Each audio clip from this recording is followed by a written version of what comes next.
Le football est facile, mais il est difficile de jouer facile. Aujourd'hui, on en parle avant que le 13 novembre arrive, parce que c'est une date qui reste devant nous, car la RDC va affronter le Cameroun au Maroc pour la demi-finale de cette étape difficile du barrage, bien sûr.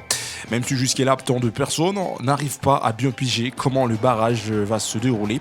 Et d'abord, ça va se jouer à la demi-finale côté Afrique, car il y aura 4 équipes qui vont s'affronter les 13. Le Panthère des Gabos affronteront le Super Aigle de Nigeria, tandis que le Léopard de la RDC affronteront une belle équipe, les Lions d'Indomptable du Cameroun. L'équipe qui gagnera l'autre, directement, ça sera l'équipe africaine qui arrachera sa qualification directe à la finale au niveau d'Afrique. Mais avant d'y arriver, terme de comparaison à l'ère actuelle. Est-ce que le Cameroun a la puissance de battre la République démocratique du Congo, mesdames et messieurs? Et nous tous, on était là, en train de regarder la performance que la RDC nous avait montré durant le 10 matchs que le pays avait livré, match de phase éliminatoire mondiale 2026. Même chose pour les Camerounais, leur équipe aussi a livré 10 matchs, raison pour laquelle ces deux belles formations et déjà se qualifient à cette étape de barrage. Alors, côté l'histoire, ça date très longtemps, depuis 1998.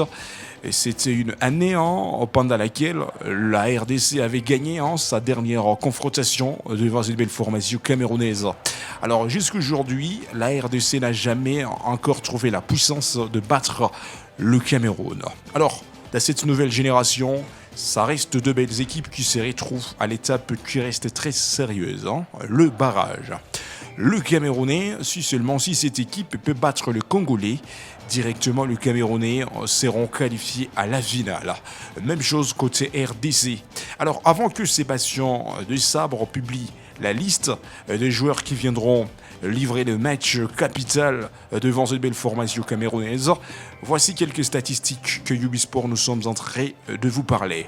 Alors qu'on se les dise, côté Cameroun, et bien sûr on peut dire que c'est une équipe solide, mais avec l'image que la RDC nous a projeté après avoir livré ce 10 contre phase éliminatoire mondiale 2026, qu'on se les dise, le Léopard, ça reste l'équipe qui reste difficile à battre. Donc ça sera un match tellement difficile parce qu'une mission que cette belle formation camerounaise a jusque-là d'arriver à battre la RDC. Même chose pour le Congolais, mais on notera qu'à l'ère actuelle, la RDC a la puissance, la RDC a cette possibilité, la RDC a les talents, la RDC a le pouvoir, la RDC a la chance de battre à l'ère actuelle le Cameroun.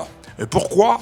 Parce qu'aujourd'hui, c'est une équipe qui a eu l'entraîneur qui trouve l'idée de construire cette formation. Parce que en regardant la sélection nationale aujourd'hui, il y a des gardiens, mais aussi il y a des défenseurs solides, il y a le médiateur, mais aussi il y a des attaquants. Même si jusqu'à-là, Sébastien de Sabre, il n'a pas encore publié cette liste de 25 joueurs qui viendront attaquer les Cameroun. Mais on a la confiance à cette sélection nationale par rapport aux quelques matchs que la RDC avait livrés. Rappelez-vous, il y a quelques semaines passées, à la 9e journée, phase éliminatoire mondiale 2026, la RDC avait gagné les Togo. Et à la 10e journée, la RDC avait gagné le Soudan. Avec la performance que Sébastien Desabre nous avait montré avec cette belle équipe, même si la formation congolaise avait perdu un match qui a donné en plus des déceptions côté congolais. Alors, c'était devant le Sénégal. Mais en regardant la forme de l'équipe congolaise aujourd'hui, et qu'on se les dise, la RDC ne peut pas avoir peur d'affronter cette belle équipe que nous sommes en train de vous parler, le Cameroun. Même s'il y a des stars, on ne refuse pas côté Cameroun, mais ce n'est pas seulement des stars qui fait à ce que l'équipe puisse gagner le match, mais je crois bien que le football ne se joue pas sur le papier ou sur le palmarès. Le football moderne se joue sur terrain. Alors aujourd'hui, Ubisport, nous sommes en train de les confirmer. La RDC a toutes les armes qu'il faut pour battre le camerounais. Parce que la RDC, à l'heure actuelle, il y a des bons gardiens. Il y a Timothy Fayoulou, il y a Monsieur Dimitri Berdo, il y a aussi Lionel Mpassi. À part ce garçon, nous sommes en train de voir la défense qui sera encore fortifiée par de nouvelles recrues, parce que ça reste une surprise.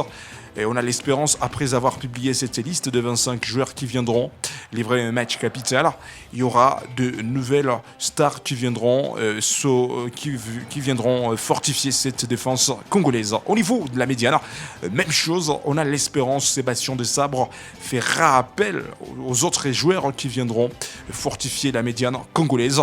Même chose pour l'attaque.